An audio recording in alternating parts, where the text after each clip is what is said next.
Good morning to you. I am Mark Sudduth, and here's what's up in the tropics for Sunday the 26th of June 2022. In the Atlantic Basin, there's 94L now with a 40% chance of development over the next 48 hours. And then we have a new area that's popped up in the Gulf of Mexico with not much chance at all over the next 48 hours. But if we expand this out to the 5-day time frame, the 94L area, that's up to high probability. 70% chance now as of the 8 a.m. tropical weather outlook. And then our disturbance in the northern Gulf that could head towards Texas has about a 20% chance. So a couple of areas to watch over the coming days. The most pressing of the two will be obviously Invest 94L as it heads towards the Windward Islands. Meanwhile, in the Pacific, we have Celia still out here starting to wind down more and more, and then another disturbance to its south and east that will remain well to the south of Mexico, so no worries from that system whatsoever.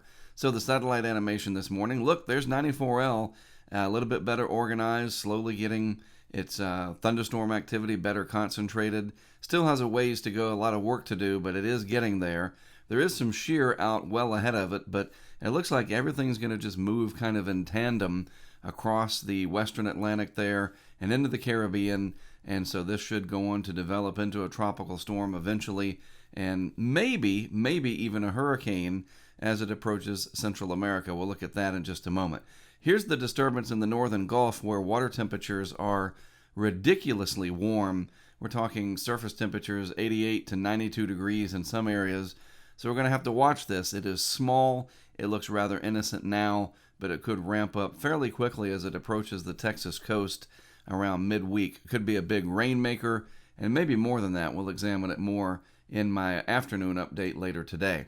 So the vorticity signature, there's 94 and 94L out there, looking better and better on the vorticity side of things. There's Celia out in the eastern Pacific still holding on. And then here's just the very beginnings of what we will be tracking, a much smaller feature, so it's going to be harder for the global models to resolve this in their guidance, but there's that feature in the northern Gulf that we will watch as it tracks across and eventually towards Texas. Model guidance, the overall track guidance for 94L, very tightly clustered, which is pretty good to see because it's a reliable forecast. You don't have to worry about a lot of divergence or wild tracks going one way or the other.